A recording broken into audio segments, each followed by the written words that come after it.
Hello, folks. This is Michael with the Reason RX podcast, number one podcast on education. If you want rational education, not necessarily rated number one, but it is your only source that we know of for rational ideas, effective, powerful ideas in education. So, this is Michael and my co host, This is Melanie.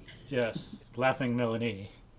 Like Kira predicted, as Kira predicted, laugh and then Melanie. Good job, Kira. Okay. So, today, folks, we're going to discuss the book Coyote America. We're going to have a book review featuring JKL. I'm teaching JKL, Melanie's kids, Jack, Kira, and Leo. We're teaching them science. You know, biology is the most important thing we got to work on. Physics and chemistry matter only insofar as they help us live. In other words, help us in our biological nature and survival. So, biology is very important, and we want to know about plants, animals, plants we can get nutrition from, animals we can eat. You know, we have, besides food, there's the joy of being in nature. It's where the context in which we evolved. So it's, I think, natural for us to be in that context and to care about it. And, you know, if we want good food, we should care about the requirements of our food. We should care about our plants and then the home of the plants. We should care about our animals, but then what makes them survive and thrive. So we got to dig into things like that. We got to know about the importance of worms, because without worms we could not have healthy soil, and then we could not have plants, and then we could not have good deer and cow and chickens to eat. Darwin actually wrote one of his last books on worms. He knew it was a very important biological topic of investigation. He did some research, experiments, studies on it for a long period of time. And we need to know about predators, because predators are important. And that's how we got into reading this book and motivating it. Who was it? The guy who studied starfish and how they affect an ecology and learned about the idea of keystone species. I don't remember his name right now. But I'll look it up and put it in the show notes. But he found out that, like, he asked, maybe his professor asked, why are there leaves in a class one day? And people thought, well, for chlorophyll and for the plant. And he said, no, why are there leaves? And then we're starting to think about the whole. This is where integration comes into play and the importance of not looking at things in isolation. We have leaves on trees because the insects are controlled because of predators. Some biologists think if it weren't for wasps and other predators, human beings would never have evolved. We would not exist because insects would have eaten all the plants because they'd be so much more effective at it than us. So we should get down on our knees and praise wasps and praise predators because they made our existence possible in evolution. Be nice to them guys. They're doing a big, major biological and ecological service for us. We pay them nothing, and look what they do for us. But we're talking about biology and the role of predators, and so I had him read the book Coyote America, and I recommend it, and we'll see what they say if they recommend it. But one caveat, a parent should look at there's, I think, 2 places where there's Native American stories about the coyote that parents might want to tear out or put a black marker through or something. Just those parts. I don't know, might not be appropriate for some kids or for some people. How would you describe it, Melanie? Just want to leave it like that, or what It's else? actually, I was going to add to that it's just really found in the first few pages of the first chapter. I Yeah. mean, after that, I think it's a fine book. Doesn't he mention it one more time later? I forgot. There's like a kind of a myth that they have Yeah. that sort of has some stuff in it. He brought that back? But I don't think it's I thought the it was first just in the chapter. first part. Well, No, But I think it's, it's the pretty first chapter. it's pretty soon towards the beginning. yeah, I noticed it after like the first page turn or two. So and really the book is fine other than just that little bit. For the real young reader, it would probably just go over their head. Mm-hmm. You know, some older ones might be kind of wondering what's that for and what. Yeah, so I mean, yeah, it's interesting, but with the right upbringing, I think you could use that as an explanation. You know, a moment of explanation possibly, but you may not want to be put there. You know, so that's why we're just kind of throwing that little cautionary advice out there. So the book is rated G, but it's that one part we'll put some like a PG rating on, parental guidance. It's not my decision to make for any student or parent. It's parental guidance. They've got the right to decide, not me. But in the notes, we'll just make a note of it in the notes, in the show notes. We can just say where. Okay, cool. Yeah, thanks. Good idea. What page? But it's a really good book about the nature of coyotes, how they were looked at by people, and the role they play in our ecology and their nature. Very good book. I'd recommend. So we'll see how far we get today. We have about half an hour. We'll see if we do a whole book review today or if we got to do a part 2. But as I say, I had Jack, Kira, and Leo, Melanie's homeschool kids extraordinaire, read the book and do a book review. And we have to do a good book review, and we're learning to write as well. So we go through numerous editions, numerous drafts before we find it satisfactory. So there, makes them, that helps the ideas sink in more than they're thinking about them, as well as learning to write. And learning to write helps in all areas of life. So it's a very good exercise and assignment for them, I think. What do you think, Melanie? Yeah, I think it makes them, it guides them, in a sense of through the book. They had to kind of go back and encapsulate what they read, but it helps concretize the concepts that are found in there, which you do a great job in all of the stuff you teach them is seeing past the words and really understanding what's being discussed there and how it applies and relevant. So, I mean, the paper just concretizes all that. So cool. It's great. Yeah. Beyond the name of the thing and look at the real thing, just like in the movie Infinity about Richard Feynman, that scene we've watched numerous times in class about the dad saying, I could tell you the name of the bird, but all you know is what it's called. Look at the bird. See the bird. What does it do? How does it live? How does it fly? How does it sound? Mm-hmm. Same thing with the coyote, and that's a good point. It reminds me, we need to read things like this so we're not going by convention or fear. We need to know what the coyote is. What is the nature of the coyote? How does it work in our environment? And not have a fear take the place of a definition or any cognition about it and think, oh my God, it's a coyote. It's going to kill me. No. What is it going to do? Is your fear founded? Or is it not logical? So this book helps us really clarify things a lot. Jack, will you introduce yourself, please? What? That was Jack. Say hi, Jack. Hi, Jack. What's your name? Jack. How old are you? 11. Cool. And Kira? I'm 14. And that was Kira. Say hi, Kira. Hi, Kira. Leo. Say hi, Leo. Hi, Leo. I'm 16. Yay, 16 going on 17. Okay. So, they're all homeschooled.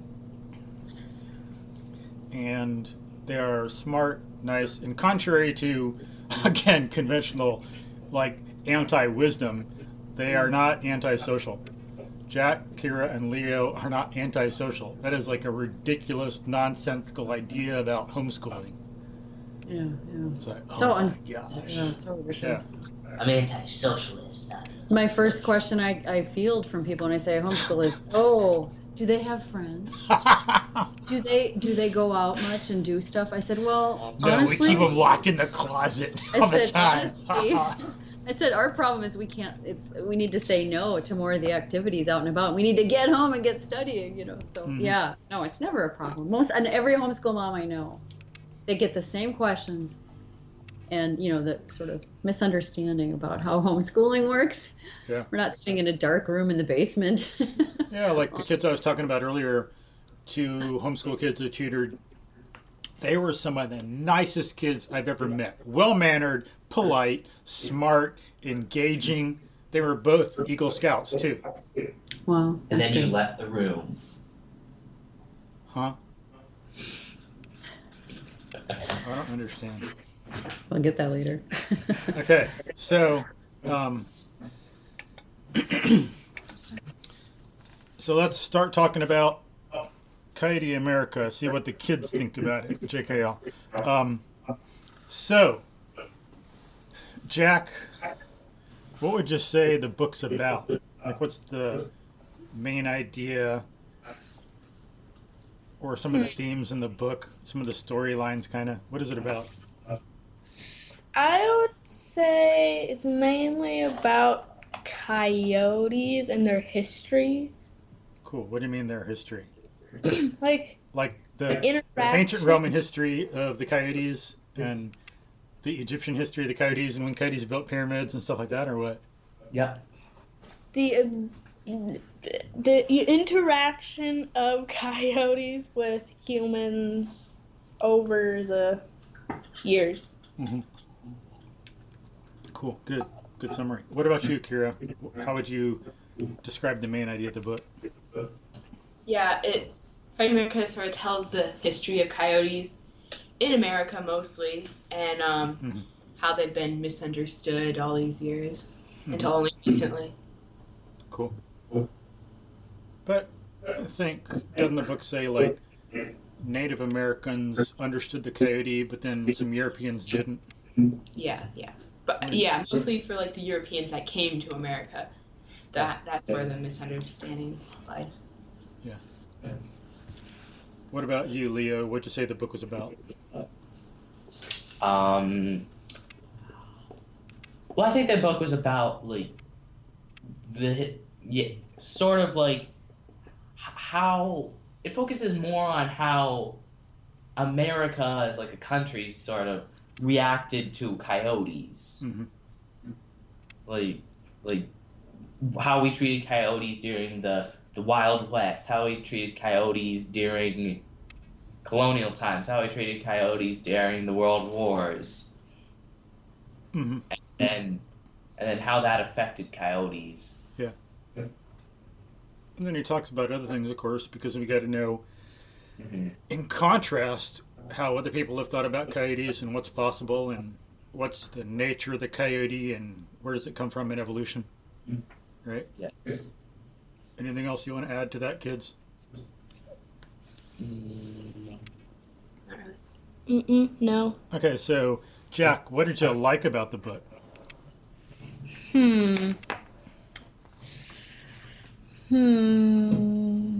Okay, think about it. Kira, what'd you like about the book? Well, I thought it went into a lot of detail. Like there were lots of examples of people and how they thought of coyotes, and they're more like modern stories and sort of myths. And it had all these great arguments and details, and it told like a lot of people and all these books that people wrote that were either for coyotes or against coyotes, and there's just like a lot of detail and a lot of information, and it felt very thorough. Cool. Yeah, so it wasn't just airy-fairy abstract stuff that is boring and makes you fall asleep. Yeah. Yeah. Like, I'm listening to a book now that could be a better. It's called The Biological Mind or something like that. And it's, yeah, something of a abstract, platonic, academic, kind of boring academic kind of style to it. And so I'm just kind of plodding my way through to see what they say. But it's such an interesting topic. They could be so exciting, and it's just so kind of, yeah, blah, blah, blah. But do you got some examples or concrete detail for those things, Kira? Well, I mean, Like some they actual men- books or people or whatever? yeah, like they mentioned Mark Twain's book Roughing It and how he sort of set the mood for coyotes in early 1800s, and how what he said about them, that they were like scavengers and they were horrible and miserable creatures. That sort of convinced people to start thinking like that. Hmm.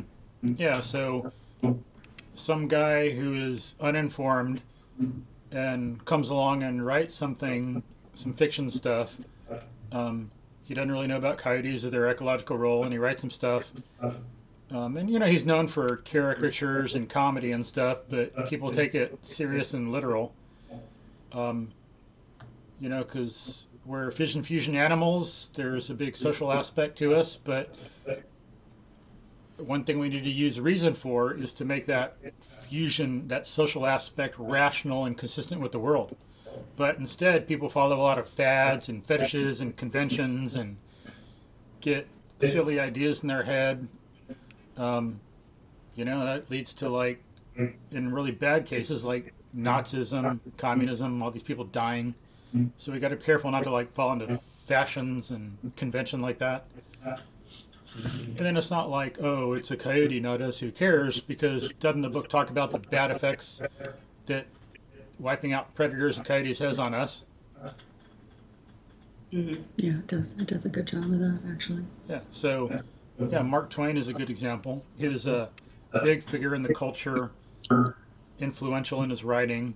And then he's not like the only one, but him and others had some bad ideas that influenced the culture for the worse, right? Yeah. And the antidote is reason and logic, right? Right. And what about you, Leo? What do you like about the book? But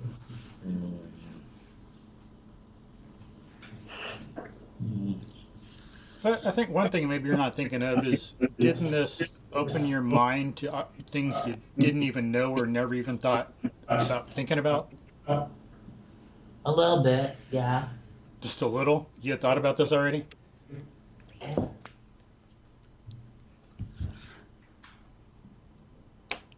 How to put this? I don't know. Well, I felt like the book made me, like, sort of it did open my eyes to the coyotes and how people have kind of persecuted them, and, like, will say stuff like, well, you better watch out for the coyotes, they're gonna get your dogs, when there's no evidence to suggest that that would happen. Well, there's some, but just not as much. Not as much as people make it out to be. Yeah, so, I mean, but I will say that it didn't really impact me as much as Soul of a Horse did. Mm-hmm.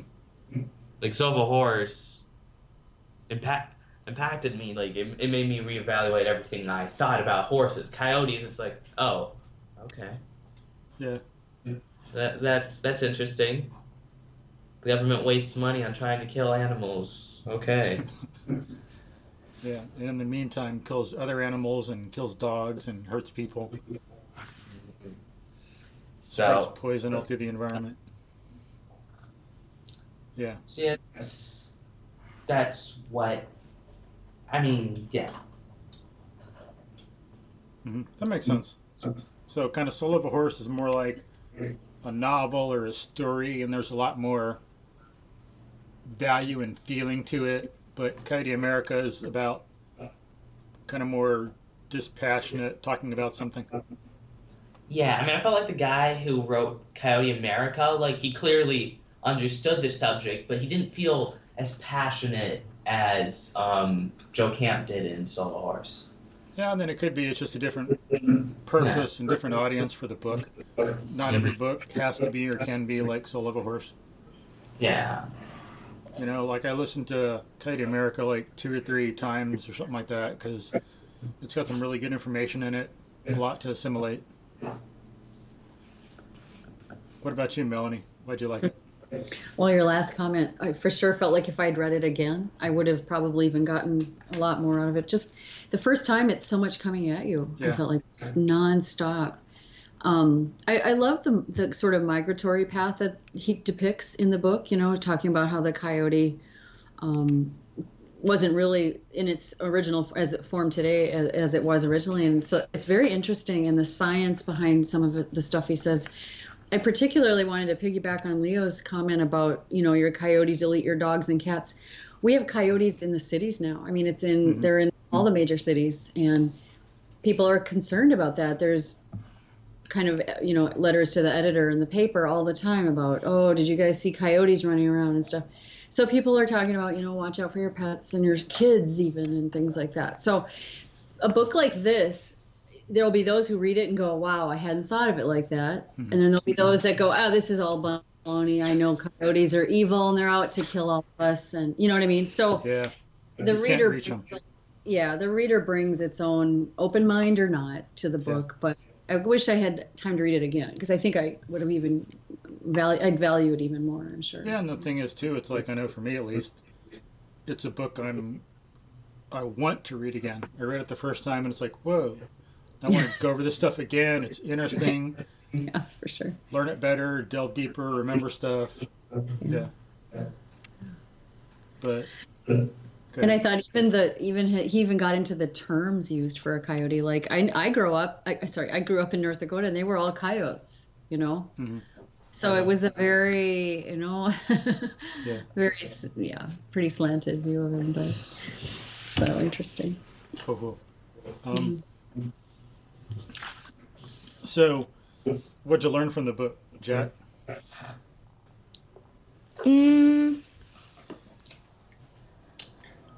Well, I kind of learned, like, think before you act, I think.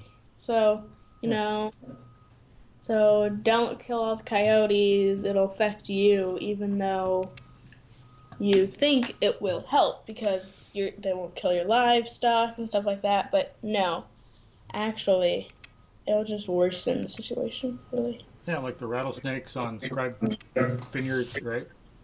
Yeah. The wolves in Yellowstone and the predators in the kebab, right? And then the purple starfish on the coast of Oregon. Right. Yeah. Okay. What about you, Kira? What'd you learn?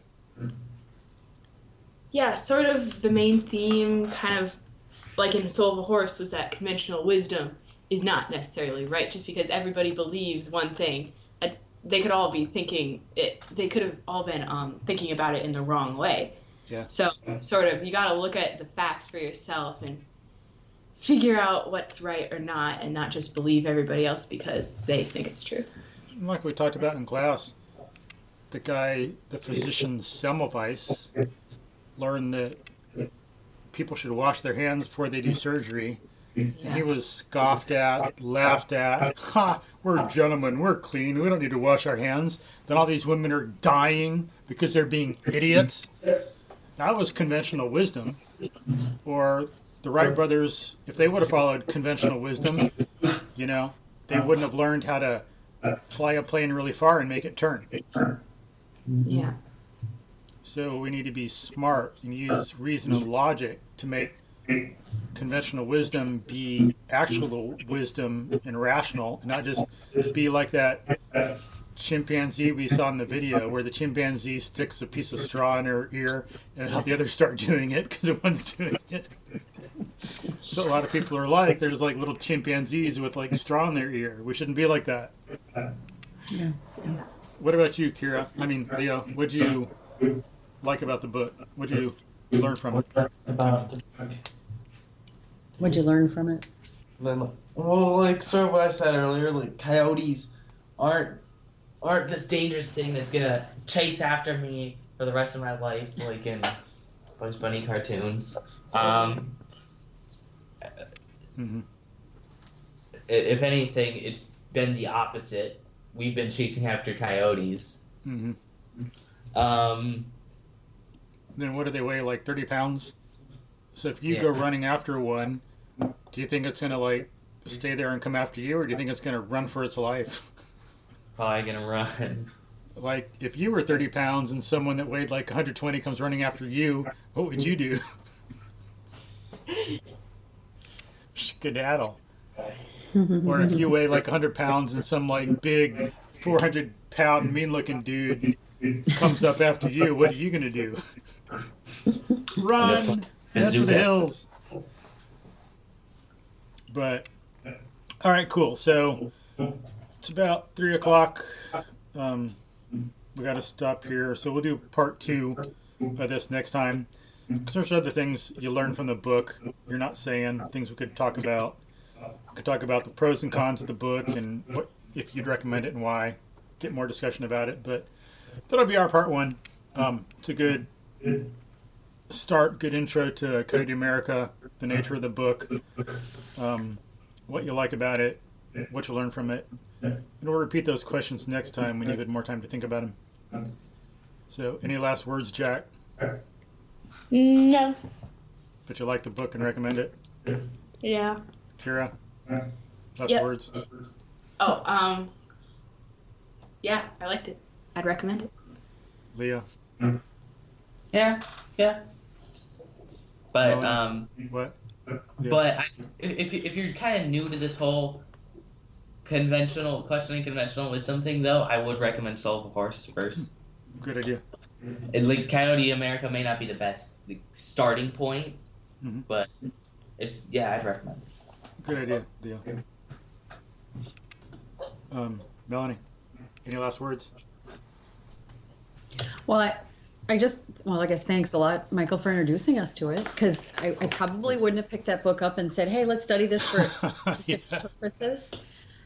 So thanks again for giving us that exposure and holding these guys to a high standard with everything they do, the papers, and getting through them in a timely way, and just in general, the book is good. I do recommend it, and I hope that when people read it, they bring to it the same kind of open mind they might bring to, I don't know, like a movie that they see or something like that. So Be an active, engaged mind, wanting to know what the truth is and feel accordingly. Because if we don't follow the truth, then we're following make-believe or lies, and we're going to get in trouble. yeah. Because in any battle between us and reality is always going to win. Yeah. Yeah. So, a book I recommend also. I liked it a lot. We'll talk about it more, as I say, in another episode we'll have soon. We'll do Coyote America book review part 2. All right. Thanks for listening, folks. And hope you're having a good day and everything. And we'll talk to you soon. Bye. Bye.